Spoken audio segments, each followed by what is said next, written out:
Welcome to the DUFFERIN-PEEL Catholic District School Board 2020-2021 Public Consultation Presentation. Before we begin, some opening remarks from our Chair of the Board of Trustees. Hello everyone, my name is Sharon Hoban, Catholic Trustee for Wards 2 and 8 in Mississauga, and honored to be Chair of the DUFFERIN-PEEL Catholic District School Board.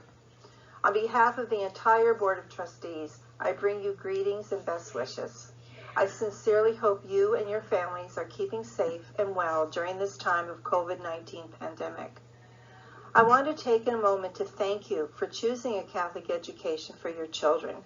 You have entrusted your children with us, and we take that trust very seriously, so thank you. We are operating under extraordinary circumstances. Things are unusual. And while we have a plan for a Catholic continuity of learning for your children, education is most definitely different. But what is not different is the commitment of the Board of Trustees, senior leadership, and staff at the DUFFERIN-PEEL Catholic District School Board to ensure that all students in our system receive the best Catholic education that we could possibly provide. Trustees are here to assist you with any questions or concerns you may have and to point you in the right direction whenever we can. Don't hesitate to reach out to us at any time. We hope that you will take a few minutes to read the budget materials posted on the DUFFERIN-PEEL website, and if you have any ideas, suggestions, or comments, we would love to hear from you. So please do not hesitate to submit those ideas and suggestions through the channels outlined. Thank you, and may God continue to bless you and your family.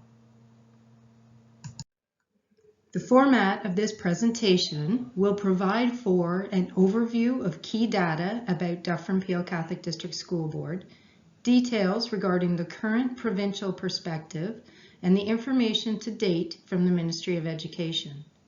It will also provide for details regarding funding, the DUFFERIN-PEEL Catholic District School Board financial position, and the budget development process and challenges that DUFFERIN-PEEL will be facing. And we will end with the opportunities available to provide input.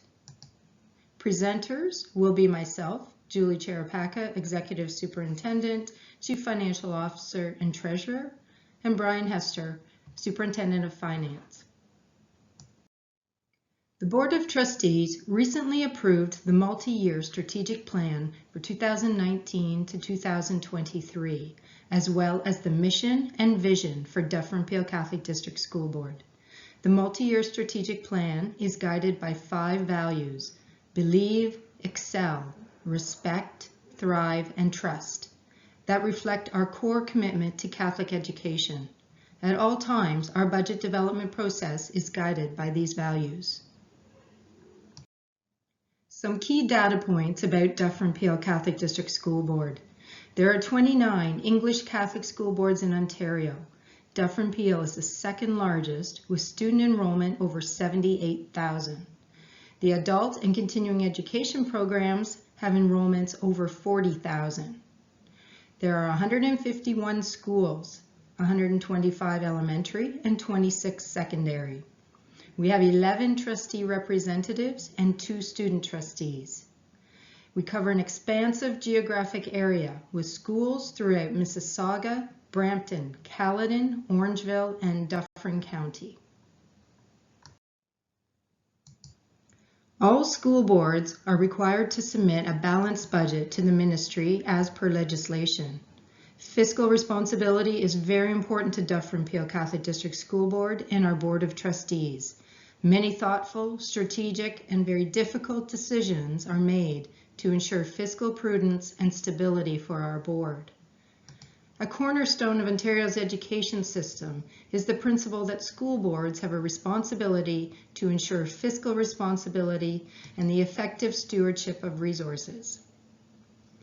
As mentioned, the budget development process will align with the multi-year strategic plan values, and we will ensure that our budget reflects an operational plan that provides for a great Catholic education for all students. We recognize that the COVID-19 pandemic and school closure period has shifted the focus of education and business continuity planning to some degree, and that budget planning for 2020-2021 is not top of mind for all. Yet we continue to encourage our community stakeholders to visit the Dufferin-Peel website regularly for updates and to provide feedback so that we hear all voices during our budget development process. The COVID-19 pandemic has a profound impact on all of us, not only on our families, but also on workplaces and our schools. The current ministerial order issued to close schools extends to May 4th.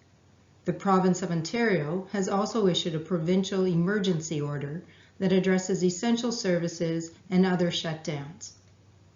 The ministry has indicated that the Grants for Student Needs, or GSN for short, for the 2020-2021 year will be released in early May. Once announced, the GSN should have no surprises. Last year, budget planning involved significant expenditure reductions due to funding cuts of more than $14 million. The new vision for education was meant to modernize curriculum and modernize classrooms and was premised on class size changes over 4 years and introducing e-learning. The recently ratified Central Collective Agreements for Ontario English Catholic teachers has established the secondary class size average at 23:1 and will see e-learning start with the grade 9 cohort starting in September 2020. For school boards in Ontario, the most significant source of funding is the GSN. For Dufferin-Peel, this represents 96% of all revenues. The ministry also provides funding in the form of Priorities and Partnerships Funds, or PPF for short. These funds are announced at different times throughout the year for very specific purposes related to ministry mandates, and they are often one-time only and time-limited programs. The last source of funding is miscellaneous revenue. This would include interest revenue, rental and permits, federal grant funding, and international student program fees. Revenue generating sources are limited given that school boards are public sector organizations. Dufferin-Peel is currently operating within an approved 2-year deficit management plan. The legislative requirement for deficit management plans was set by the ministry last year. Although Dufferin-Peel had a balanced budget submission for 2019-20, actual enrollment has been well below projections and therefore has negatively impacted the GSN funding. A deficit financial position was reported of revised estimates, and the board has since approved and implemented a 2-year deficit management plan to ensure we return to a balanced budget position. The left-hand chart represents the major funding components of the Grants for Student Needs, or GSNs. The 2019-20 operating grants represent $870 million for Dufferin-Peel. Over 50% of the GSN comes from the Pupil Foundation grant, with a smaller 6% coming from the School Foundation grant. The Pupil Foundation grant includes all direct classroom supports such as the teachers, other instructional staff, paraprofessional supports, and all learning materials. School Foundation includes funding for principals and vice principals, school office support staff, and amounts for office supplies. The remaining grants are special purpose grants, which provide for items such as special education supports, transportation for our students, and funds to operate our facilities. The right-hand chart represents board expenditures. The largest area of expenditure represents 89.7% of our entire operating budget, which supports our 11,000 plus employees in the board. This makes sense given that we are a service organization. The remaining expenditures represent amounts for supporting classroom supplies and resources, as well as for school and facility operating costs, such as utilities, cleaning, and maintenance costs, transporting over 19,000 students on a daily basis, and finally amounts for board support services. This slide presents the same expenditures in another way. We'll start with the classroom and work our way outwards to general system supports. 77.2% of all expenses directly support the classroom. This includes all classroom and student support staff. It also includes all classroom materials and resources. The next layer out are costs for facilities and support services. 20.7% of expenses include school administration, facility, and custodial support staff. This also includes amounts for transportation of students and technical support staff. The final layer of supports represents the remaining 2.1% of costs for central board service departments. To provide context for the 2020-2021 budget, this slide shows the most current financial position of the board, the 2019-20 financial cycle, bringing together the grants and the expenditures we just reviewed. Total operating revenues are projected to be $964.9 million, and the total operating expenditures to be $970.8 million, providing for a forecasted deficit of $5.9 million, of which the operating component is a deficit of $4.6 million. Work is ongoing this year and into next with a plan to eliminate this deficit. Capital revenues and expenses are balanced at $90.1 million, which support maintenance, renewal, and upgrades of our facilities, as well as the building of new schools and large renovations. This graph outlines the total elementary enrollments and school capacities. The bottom line shows our elementary historical and forecasted enrollment.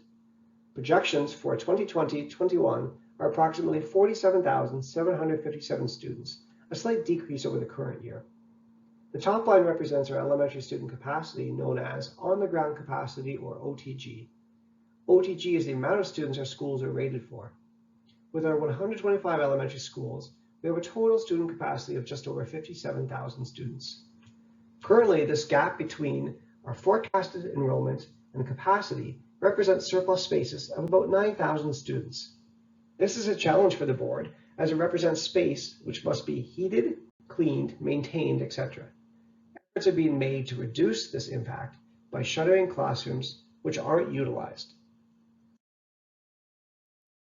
The bottom line represents the secondary enrollment at approximately 30,477 students for the 2019-20 year. Projections for 2020-21 are forecasting a small decrease to 30,392 students. If we look at the top dashed line representing the on-the-ground capacity, we notice it's much closer than the elementary lines, with excess capacity of only 750 pupil places. This means our secondary schools are operating just below their full capacity. We always like to review enrollment projections, as they are the key driver for the majority of our funding. This chart represents the historical and forecasted enrollments from the previous graphs. 2020-21 enrollment is forecasted to decrease slightly to 78,149 students, a decrease of 434 students, or a 0.6% decrease over the current year. In the last 10 years, we have seen declines in both elementary and secondary panels. Going forward, there is a positive sign that our enrollment declines are slowly leveling off. So what do we know now, and what should we be considering as impacts on our budget for next year? Although we haven't seen the Ministry of Education budget details, including the grants for student needs and supporting technical documents, we are aware of continuing and new challenges which will impact next year's budget. We are currently in challenging times, as all are aware.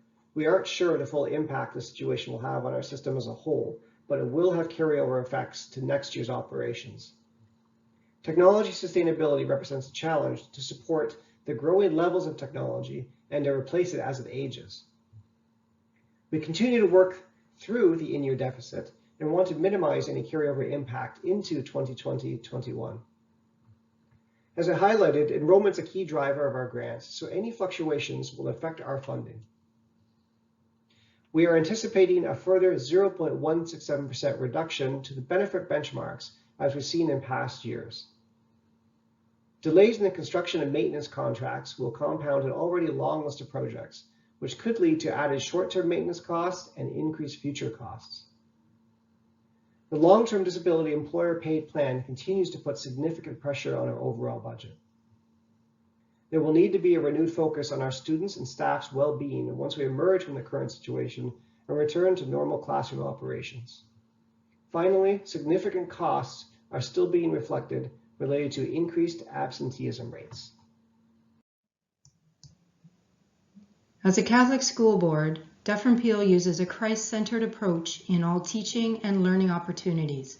In addition to our call to faith formation, our focus areas for budget planning include curriculum, such as science, technology, engineering, arts, and math, special education and learning services, safe, inclusive, and accepting schools, facilities and maintenance, repairs and renewal, information technology, devices and software, parent and parish engagements, and staff learning and well-being. As part of a short survey question, we have asked that you rank the priority of these focus areas in the order you feel most important. The link for this survey is on the Dufferin-Peel website. This concludes our budget consultation presentation, and we thank you for taking the time to listen. For opportunities to provide input, please refer to the public consultation section of our main Dufferin-Peel website. You can participate in the survey, send an email to the board, or provide input by contacting your local trustee. Your feedback helps to guide our process in developing the 2020-2021 operating budget. Thank you.